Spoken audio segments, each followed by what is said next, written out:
নমস্কার, আমি নিবেদিতা। ওলি রান্নাঘরে সবাইকে জানাই স্বাগতম। আজকে আবার একটা নতুন ভিডিও নিয়ে চলে এসেছি। তো একটা মিষ্টি রেসিপি নিয়ে এসেছি, সুজির মিল্ক কেক। কীভাবে বানিয়েছি সেটা সবার প্রথম দেখে নিই।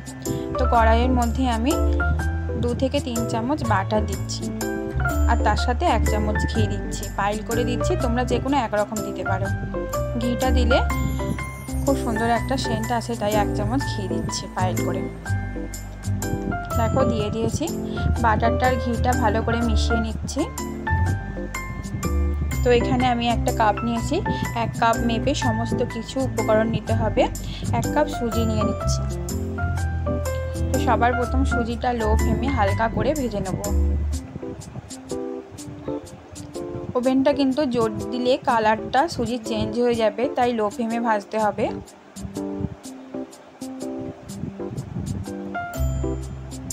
তো দেখো আমি হালকা আঁচে ভেজে নিচ্ছি।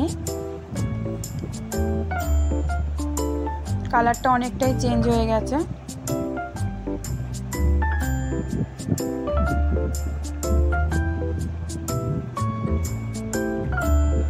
5 থেকে 7 মিনিট এইরকম ভাবেই ভেজে নিতে হবে সুজিটা। খুব সুন্দর মিষ্টি একটা গন্ধ বেরোবে।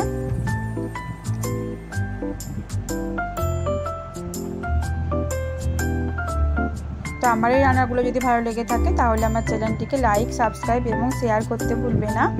তো সুজিটা আমার ভাজা হয়ে গেছে। এই পর্যায়ে আমি 1 কাপ আমুল দুধ নিয়েছি। যেই কাপ মেপে সুজি দিয়েছিলাম সেই কাপ মেপে, ওটা আমি একেবারে দেবো না, আমুল দুধটা অল্প অল্প করে দিচ্ছি। 1 কাপ দুধ আস্তে আস্তে মিশিয়ে দেবো আর ভালো করে নেড়ে নেবো।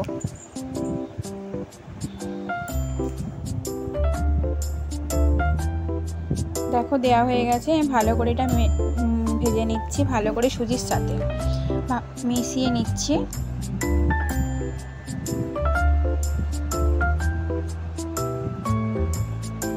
দু থেকে 3 মিনিট নাড়ার পর আমি একটু গ্যাসের ফ্লেমটা বন্ধ করে দিলাম। এদিকে আমি একটা শিরা বানিয়ে নেব। ওই কাপেরই 1 কাপ চিনি নিয়েছি আর 1 কাপ জল। ভালো করে শিরাটা বানিয়ে নিচ্ছি। 1 তার কিংবা 2 তারের জন্য নয়, 2 থেকে 3 মিনিট ফোটালেই হবে।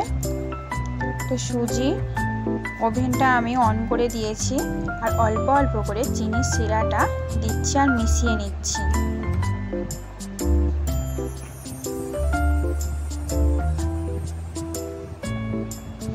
সবটা একবারে দেবে না, তাহলে কিন্তু দলা পাকিয়ে যাবে।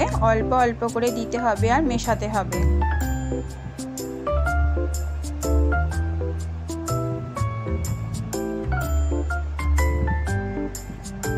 দেখো আমি এবারে সবটাই দিয়ে দিলাম। এবার ভালো করে মিশিয়ে নেব।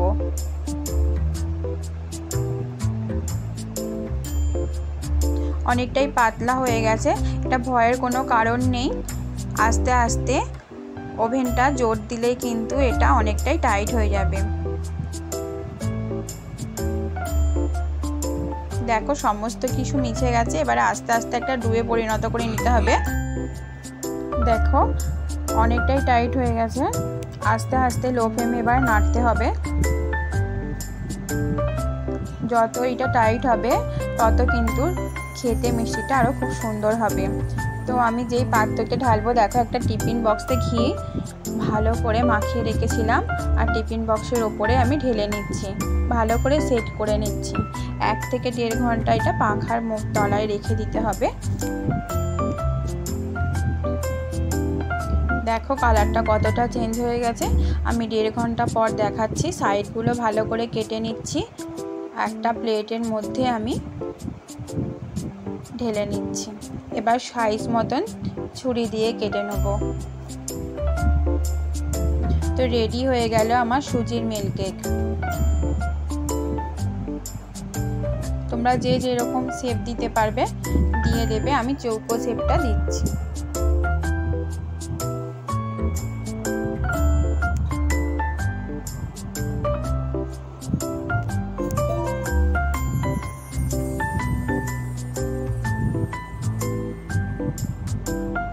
দেখো কত সুন্দর হয়েছে, খেতেও কিন্তু খুব সুন্দর হয়। এইভাবে মিষ্টিটা বানিয়ে তোমরা একবার বাড়িতে দেখতে পারো। টাটা বন্ধুরা।